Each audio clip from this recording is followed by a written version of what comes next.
Halo sahabat cerdas. Assalamualaikum warahmatullahi wabarakatuh.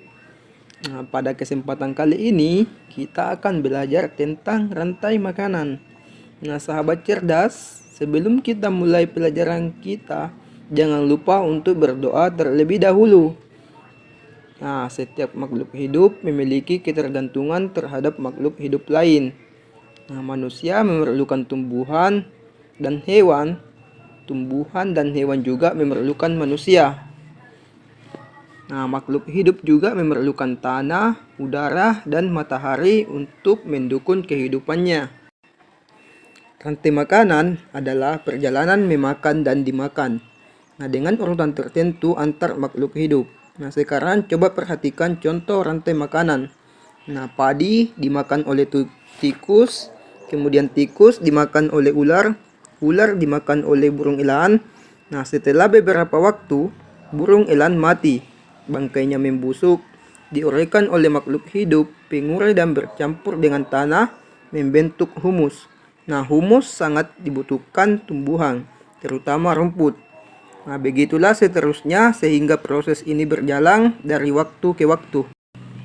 Di lautan, yang menjadi produsen adalah fitoplankton. Fitoplankton ialah sekumpulan tumbuhan hijau yang sangat kecil ukurannya dan melayang-layang dalam air. Konsumen satu adalah zooplankton atau hewan pemakan fitoplankton. Konsumen dua adalah ikan-ikan kecil. Konsumen adalah ikan-ikan sedang. Dan konsumen empat atau konsumen puncak adalah ikan-ikan besar. Selanjutnya, ikan yang telah mati diuraikan oleh dekomposer sehingga dapat dimanfaatkan fitoplankton sebagai sumber nutrisi untuk membuat makanan. Urutan peristiwa memakan dan dimakan tersebut dapat berjalan seimbang dan lancar jika seluruh komponen tersebut ada. Jika salah satu komponen tidak ada, akan terjadi ketimpanan dalam urutan memakan dan dimakan. Agar rantai makanan dapat terus berjalan, jumlah produsen harus lebih banyak daripada jumlah konsumen. Satu konsumen ke satu lebih banyak daripada konsumen kedua. Dan seterusnya ada satu lagi komponen yang berperan besar dalam rantai makanan, yaitu pengurai. Pengurai adalah makhluk hidup yang menguraikan kembali zat-zat yang semula terdapat dalam tubuh hewan dan tumbuhan yang telah mati. Hasil kerja pengurai dapat membantu proses penyuburan tanah. Contoh pengurai adalah bakteri dan jamur. Sahabat cerdas, di dalam rantai makanan terjadi perpindahan energi dari satu makhluk hidup ke makhluk hidup yang lain. Tumbuhan sebagai produsen memproduksi makanannya sendiri. Melalui proses fotosintesis, jenis makanan yang diproduksi oleh tumbuhan berupa gula. Oleh tumbuhan, makanan dapat disimpan dalam bentuk biji, batang, buah, dan akar. Konsumen tingkat 1 merupakan hewan herbivora atau pemakan tumbuhan.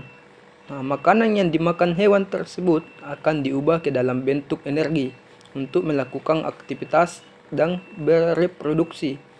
Contoh konsumen tingkat 1 adalah tikus. Konsumen tingkat 2 merupakan hewan karnivora yang akan memakan konsumen tingkat 1.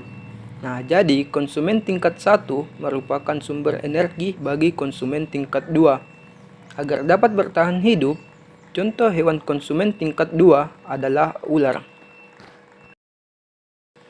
Konsumen tingkat 3 memakan konsumen tingkat 2.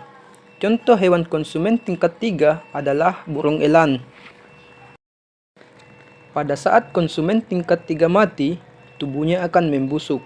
Pada proses pembusukan, tubuhnya akan diurai oleh mikroorganisme seperti bakteri dan jamur.